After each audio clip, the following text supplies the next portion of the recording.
बिस्मिल्लाहिर्रहमानिर्रहीम। Welcome to toy construction official YouTube channel. Job hunting series की आज हमारी 5वीं वीडियो है। तो ये civil QC interview question number 5 है। हम बढ़ते हैं। हमारे पास क्वेश्चन नंबर 41 है, व्हाट इज़ MOD। तो मिनिस्ट्री ऑफ ट्रांसपोर्टेशन या मिनिस्ट्री ऑफ ट्रांसपोर्ट जो है उसको MOT कहते हैं। 42 नंबर क्वेश्चन है, what is the traffic analysis period in years. तो हमारे पास ट्रैफिक एनालिसिस के लिए जो स्पेसिफिक ईयर्स हैं वो 20 ईयर्स हैं। इसका ट्रैफिक डाटा होना चाहिए, तब हम ट्रैफिक एनालिसिस कर सकते हैं। क्वेश्चन नंबर 43 है, टाइप 1 एंड टाइप 5 सीमेंट। एक हमारे पास OPC यानी ऑर्डिनरी पोर्टलैंड सीमेंट और दूसरा SRC यानी सल्फर रेजिस्टेंट सीमेंट है। क्वेश्चन नंबर 44 है, specified compressive strength of mortar shall not be less than. तो मोर्टार की जो स्ट्रेंथ है वो 1900 PSI यानी 14 मेगापास्कल से कम नहीं होना चाहिए। क्वेश्चन नंबर 45 है, average compressive strength of CMU is 20 PSI।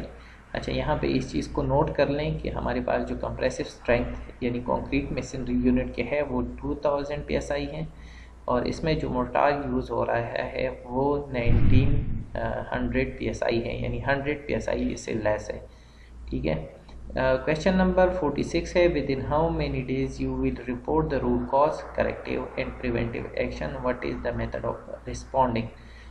यानी हमारे पास जब भी नॉन कन्फर्मिटी होती है तो हमें PID को रिस्पॉन्स देना है यानी आरामको को रिस्पॉन्स देना है, उसके बारे में ये क्वेश्चन है। तो हमने 7 दिन के अंदर अंदर EPM के थ्रू हमने ये सारी चीज़ें आरामको को सबमिट कर देनी है। EPM इंटरप्राइज प्रोजेक्ट मैनेजमेंट जो सिस्टम है डॉक्यूमेंट्स कंट्रोलिंग के लिए और प्रोजेक्ट मैनेजमेंट के लिए, उसके थ्रू हम within 7 day root cause corrective action और प्रिवेंटिव एक्शन जो है वो आरामको को जमा कराएंगे। क्वेश्चन नंबर 47 है, method of responding INCR to the client, within how many days you will report. INCR चूँकि इंटरनल नॉन कन्फर्मिटी रिपोर्ट है, लेकिन फिर भी आपने आरामको को इन्फॉर्म कर देना है कि वायलेशन के ऊपर आपने इंटरनली NCR जो है वो रेज कर लिया है। तो वो भी थ्रू EPM या ईमेल के थ्रू आपने 48 आवर के अंदर कॉन्ट्रैक्टर ने कंपनी को रिपोर्ट कर देना है कि हमने INCR जिस जगह भी वायलेशन है या नॉन कन्फर्मिटी है उस पर रेस कर दिया है। क्वेश्चन नंबर 48 है, व्हाट इज़ EPM। तो EPM enterprise project management system है, जिसकी ये एक सॉफ्टवेयर है सऊदी अरामको का, जिसके थ्रू सारी डॉक्यूमेंट्स को और प्रोजेक्ट को मैनेज किया जाता है। क्वेश्चन नंबर 49 है, compressive strength of precast concrete structure. तो ये भी जैसे हमारे पास नॉर्मल कंक्रीट स्ट्रक्चर है उसकी भी 35 मेगापास्कल है और प्रीकास्ट कंक्रीट की भी कंप्रेसिव स्ट्रेंथ जो है वो 35 मेगापास्कल है। Normal curing period for structure concrete वो 7 डेज मिनिमम होना चाहिए, लेकिन तब 7 डेज एनफ है जब आपके पास जो कंप्रेसिव स्ट्रेंथ है वो 70% जो है स्ट्रेंथ गेन कर ले। आगे हम बढ़ेंगे तो हमारे पास क्वेश्चन नंबर 51 है, curing period of water retaining structure या जो हमारे पास हाइड्रोलिक स्ट्रक्चर है, तो वहाँ पे हमारे पास क्योरिंग जो पीरियड है वो 14 डेज है।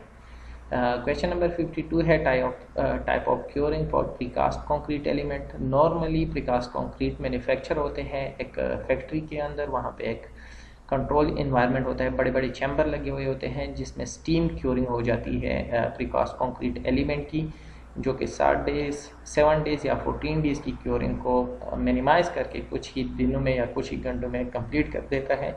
तो ये हम प्रीकास्ट कंक्रीट का करेंगे। जिस जगह पे हमारे पास प्रोडक्शन इतनी ज़्यादा नहीं है तो जो नॉर्मल वाटर क्योरिंग के प्रोसीजर्स हैं उसके थ्रू भी हम प्रीकास्ट कंक्रीट मेंबर्स की या एलिमेंट्स की वाटर क्योरिंग कर सकते हैं। क्वेश्चन नंबर 53 है, standard temperature of grout mix when test cube और कास्ट शेल बी। तो हमारे पास जो सीमेंटिशियस ग्राउट है उसका जो टेम्परेचर है वो 23 ± 2 डिग्री यानी 21 to 25 डिग्री C होना चाहिए।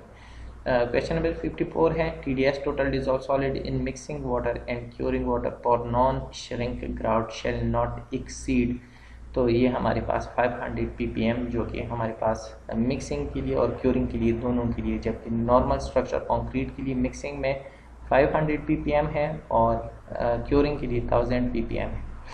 क्वेश्चन नंबर 55 है the compressive strength of grout shall be minimum, तो 1000 psi at 1 day and 5000 psi at 28 days age, ये जो हमारे पास सीमेंटिशियस ग्राउट है उसकी कंप्रेसिव स्ट्रेंथ है। क्वेश्चन नंबर 56 है curing period of grout cube in the field shall be, तो फील्ड में ग्राउट के जो क्यूब्स हम बनाएंगे छोटे छोटे वो 3 डेज हम उसको क्योर करेंगे। क्वेश्चन नंबर 57 है minimum curing period after grout shall be, तो जो हम ग्राउट करेंगे उसके बाद 7 दिन तक हमने उसकी क्यूरिंग कर देनी है। क्वेश्चन नंबर 58 है minimum compressive strength of epoxy grout, तो इपॉक्सी ग्राउट की 7 दिन एज में हमारे पास जो कंप्रेसिव स्ट्रेंथ है वो 12000 psi है। यहाँ पे ये चीज़ थोड़ी सी कंफर्म कर देनी है कि हमारे पास इपॉक्सी ग्राउट का जो फाइनल स्ट्रेंथ है वो आई थिंक 1200 psi यानी 84 मेगापास्कल का है। 7 डेज के अंदर इसको मैं ज़रा चेक कर लूँगा, ये थोड़ा सा कंफर्म नहीं है, या अगर किसी को पता है तो कमेंट में इस चीज़ को रेक्टिफाई कर दें। Thank you.